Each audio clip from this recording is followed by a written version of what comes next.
Bienvenidos a Streaming, el programa diario de Fuera de Series en el que un servidor, CJ Navas, te trae las principales noticias, trailers, estrenos y muchas cosas más del mundo de la televisión. Edición del lunes 13 de noviembre de 2023, primer lunes después del final de las huelgas en Hollywood. Vamos con todo el contenido, comenzando precisamente por esto, pero antes un poquito de follow-up curioso. Si recordáis, os comenté la semana pasada cómo el miércoles volvíamos a los viejos grandes tiempos de la contraprogramación en las televisiones en abierto en España, con un episodio de Cuéntame, como todos los miércoles, y con el estreno del primero de Cristo y Rey, que el jueves se incorporaba a Netflix, y también el estreno anticipado de La que se avecina. Pues bien, ya tenemos las audiencias, la verdad es que la diferencia es bastante poca, pero existe. Cristo y Rey se marcó un 12% de share, seguida de Cuéntame, que perdía por primera vez desde que se estrenó esta nueva y última temporada el liderato con un 11,3%, y por último, La que se avecina un 10,6%.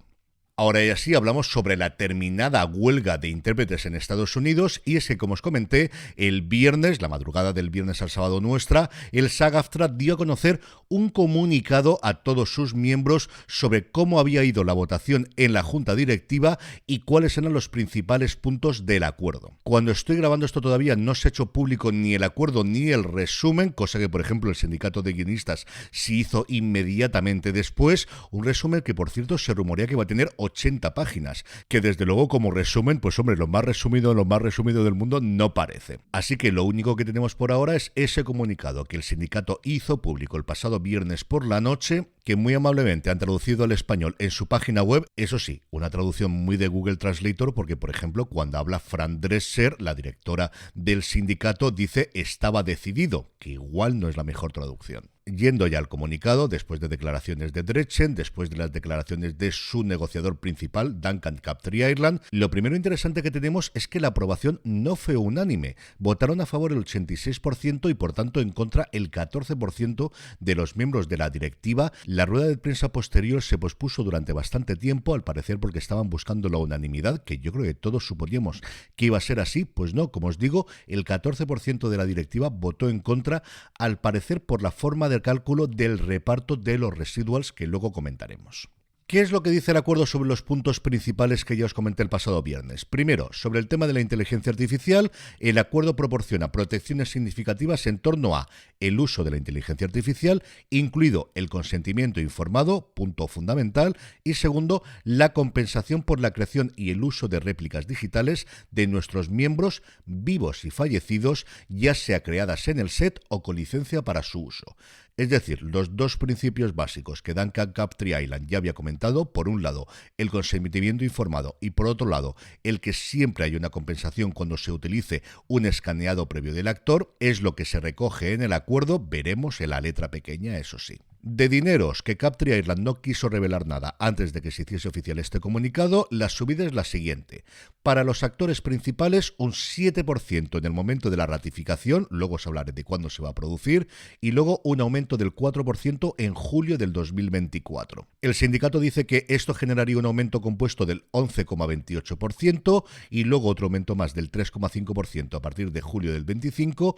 con lo cual tendrían, al menos en los primeros años, una mayor subida que la que consiguieron el sindicato de directores y el sindicato de guionistas, aunque luego al final de los 3 años la subida es pareja en los 3 casos. Sí es más significativa la subida salarial de los extras, que es automáticamente un 11% a partir de ayer domingo, y luego un 4% adicional el 1 de julio del 2024 y un 3,5% adicional el 1 de julio del 2025. El siguiente acuerdo de dinero hace referencia a las contribuciones que las empresas hacen al fondo de pensiones y al fondo sanitario, es decir, al pagar el seguro médico en Estados Unidos. Aumentan en los dos casos un 43% y un 67%, el primero para los fondos de salud, para el seguro médico, y el segundo para el fondo de pensiones. Y luego el otro punto conflictivo es la nueva compensación para los trabajadores en streaming. Aquí el acuerdo, como os comenté, sigue la estela de lo acordado con el sindicato de guionistas. Lo que dice el sindicato de intérpretes es que proporcionará una ventaja sustancial, además de las estructuras de regalías existentes, el pago adicional que ya se hace a día de hoy, haciendo que el trabajo del streaming sea más sostenible para los actores de clase media. Si a esto le sumamos las subidas salariales de los extras, pues nuevamente al final lo que están intentando conseguir no es que se paguen más a los George Clooney del mundo, sino al grueso de esos actores y actrices que forman los 160.000 miembros con los que cuenta el sindicato a día de hoy. Siguiendo con la declaración del sindicato, ellos afirman que la mayor parte de esta compensación se pagará a los actores de programas que cumplan ciertos requisitos de audiencia. Aquí no se concreta el número ni qué es este nivel de audiencia. Recordar que en el caso de los guionistas fue un 20% de los suscriptores de una plataforma que viesen una determinada película o una determinada serie, ni tampoco se dice qué porcentaje que van a repartir va directamente para estos intérpretes, aunque los rumores apuntan a que sería el 75%. El dinero restante, el que os digo que se rumorea que sería un 25%, se distribuirá a otros actores que trabajan en esas plataformas de streaming a través de un nuevo fondo de distribución de confianza conjunta entre productoras y el sindicato de intérpretes.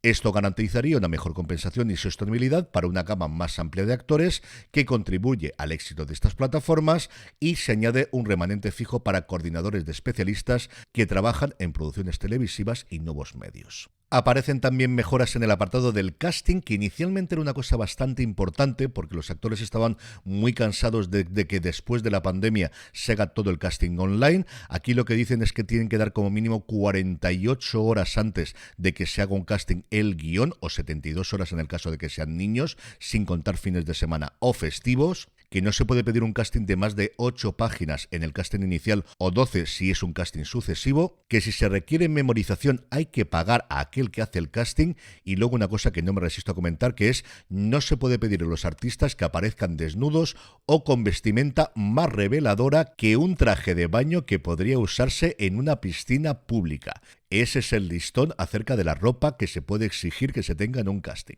El sindicato concluía cifrando en $1.000 millones adicionales, lo que se conseguiría a lo largo de los 3 años del acuerdo con estas nuevas cláusulas. ¿Cómo han llegado a esa cifra? Pues solamente ellos lo saben. Eso sí, queda un número muy redondo para dar un titular maravilloso. Hemos conseguido ganancias por $1.000 millones. Y lo que os comentaba antes, del 14% que han votado en contra, al parecer es por el reparto de ese dinero adicional del streaming, ese rumoreado 75% para los actores de las series / películas de éxito y 25% a repartir en todo el mundo. Lo que no ha trascendido cuando estoy grabando el programa es por si consideran que se tendría que ser más de ese 75, menos de ese 75, o cómo se va a repartir ese último 25%, que yo creo que es de donde puede venir principalmente el problema. La huelga, por lo tanto, está ya liquidada. Eso sí, todavía falta la ratificación por los 160.000 miembros del SAG-AFTRA en una votación que se celebrará desde mañana martes día 14 hasta el 5 de diciembre. Madre mía, qué cantidad de tiempo. El 5 de diciembre se cerrarán las votaciones y se dará a conocer el resultado, que todos entendemos que será un apabullante sí. Yendo ya con el resto de las noticias, empezando como suele ser habitual con nuevos proyectos, Starz, que últimamente no hacía más que cancelar, se suma también a las modas de las franquicias y va a resucitar ni más ni menos que uno de sus grandes éxitos, Spartacus. Spartacus durante mucho tiempo fue la serie más vista en la plataforma, hasta que llegó en su momento Outlander, y esta continuación va a estar creada de nuevo por el creador de la serie original, Steven S. The Knight, y recuperará a uno de los personajes clásicos, a Ashur, que volverá a estar interpretado por Nick Tarabay. De hecho, la serie se va a llamar Spartacus, la casa de Ashur, y su sinopsis es la siguiente. ¿Qué hubiese pasado si Ashur no hubiera muerto en el monte Vesubio al final de Spartacus Venganza? ¿Y si le hubiesen regalado la escuela de gladiadores que anteriormente perteneció a Batiato a cambio de ayudar a los romanos a matar a Espartaco y poner fin a la rebelión de esclavos? La respuesta a todas estas preguntas entiendo que a lo largo del 2024. Y el otro proyecto del que no tenía ni idea y ya tenemos hasta imágenes es una nueva serie de detectives después del éxito de Puñales por la espalda, recientemente de Poker Face, que han creado en el guión Mike Weiss y Heidi Cole McAdams y cuyo piloto está dirigiendo Mac Webb, llamado Muerte y otros detalles, y que está protagonizada ni más ni menos que por Mandy Patinkin. Weiss, McAdams y Webb decían que son los mayores admiradores del mundo de Patinkin. Yo creo que aquí habría bastante competición en el mundo, y que no podían comprender cómo hasta ahora, en su dilatada carrera, nunca había interpretado a un detective en la línea de Poirot o en la línea de Sherlock Holmes.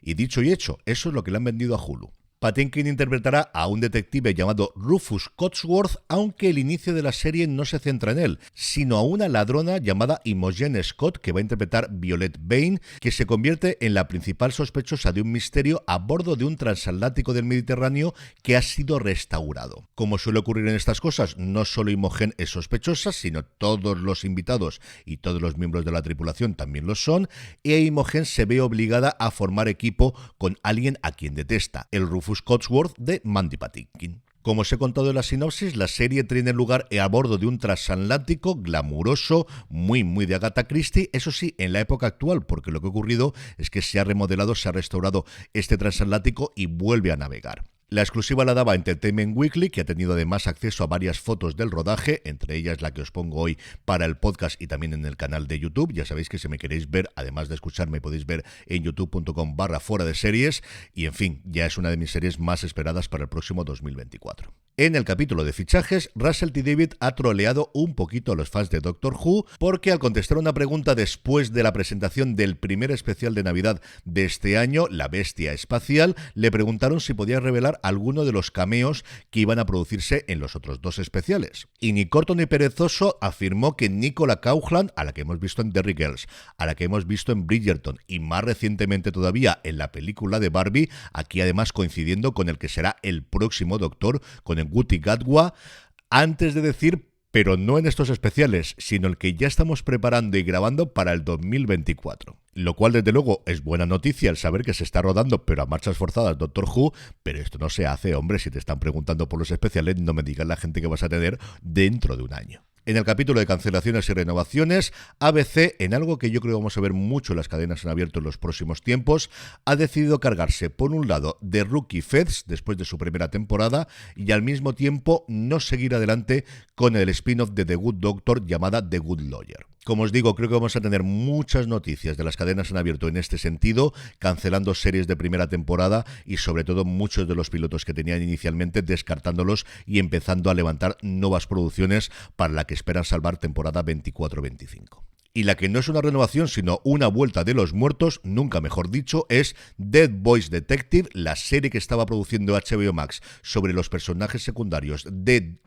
sobre estos dos personajes secundarios de Sandman, finalmente van a ir, pues donde está Sandman, a Netflix. Son 8 episodios lo que tendrá por ahora esta primera temporada, que estaba toda rodada y que finalmente Warner Bros. Decidió que no iba a estrenar dentro de Max, que cuenta la historia de Edwin Payne y Charles Rowland, que son dos investigadores adolescentes británicos que están muertos y que comparten aventuras con alguien que sí está muy vivo llamado Crystal Palace. Y acabamos, como siempre, con noticias de industria y lo que tenemos son recortes y más recortes. NBC Universal ha despedido a 50 empleados, especialmente en el apartado de marketing, entretenimiento y ventas de publicidad de Peacock. A ver qué ocurre con Peacock después de la venta de Hulu, si van a llegar todas las series de NBC a la plataforma o si se la van a seguir vendiendo a Hulu. Netflix, por su parte, ha despedido a un puñado de ejecutivos en el departamento de drama, de series dramáticas y también de aquellos que se encargan de los acuerdos globales. Los tiempos de los fichajes multimillonarios de los Ryan Murphy y las Shonda Rhimes del mundo, desde luego que parece que tocan a su fin también en Netflix.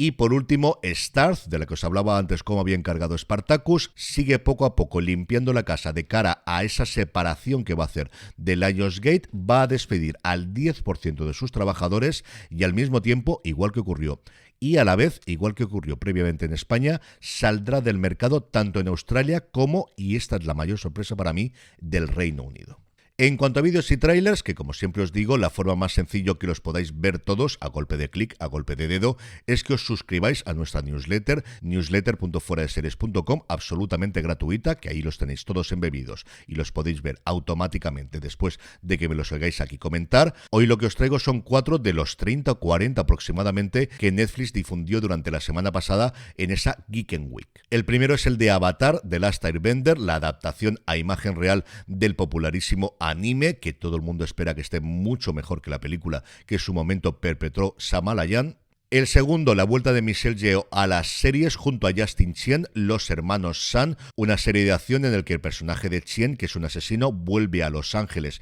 para proteger a su madre, el personaje de Michelle Yeoh, y que tiene, como os digo, acción a raudales desde el principio, tiene muy pero que muy buena pinta. El problema de los tres cuerpos, cuya fecha de estreno ya se ha anunciado, será el próximo 21 de marzo, cuando podamos ver la nueva serie creada por Benioff y Weiss, los responsables de Juego de Tronos. Aquí no teníamos tráiler, sino un clip que tiene pinta de ser de los primeros episodios, con John Bradley, hablando precisamente de Juego de Tronos, metiéndose a través de un casco en un mundo virtual que recuerda muchísimo a The Peripheral. Si visteis en su momento la serie de Prime Video, sumarísimamente cancelada después de su primera temporada, yo creo que igual que a mí os recordará muchísimo a ella. Y el último tráiler es el de la versión animada de Scott Pilgrim, que nos llega esta misma semana, el día 17, y que en su versión original vuelve a contar con muchas de las voces que hicieron en su momento en la película en imagen real, como son Michael Cera, haciendo de Scott Pilgrim, María Elizabeth Winstead, como su interés amoroso Ramona Flowers, y a partir de ahí Aubrey Plaza, Brie Larson, Brandon Routh,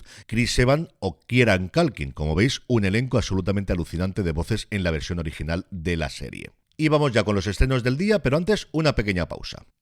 Estamos ya de vuelta y permitidme comenzar con un estreno que se me pasó comentar la semana pasada con toda la locura de la huelga, y es que desde el pasado domingo día 11 tenemos ya disponible completa en XN Now The Killing Kind. La serie está basada en el libro de Jane Casey y narra la complicada relación, tanto pasada como presente, entre una abogada defensora, Ingrid Lewis, que le interpreta Emma Appleton, y su cliente, John Webster, interpretado por Colin Morgan, que es un exitoso hombre de negocios. Y después de este inciso, hoy, lunes 13, tenemos en Warner Television, que últimamente, además de estrenar series previas de HBO, está trayendo bastantes series internacionales, estrenará Saving Hope. Cuando el carismático cirujano Charlie Harris se debate entre la vida y la muerte tras un accidente, el hospital Hope Sion de Toronto se sumerge en el caos. La cirujana Alex Reid, su compañera y con quien estaba a punto de casarse, centra todas sus energías en encontrar la manera de que Charlie regrese del coma en el que se sumió. Pero lo que nadie sabe es que, aunque el cuerpo físico de Charlie sigue postrado en cuidados intensivos, su espíritu recorre los pasillos del hospital.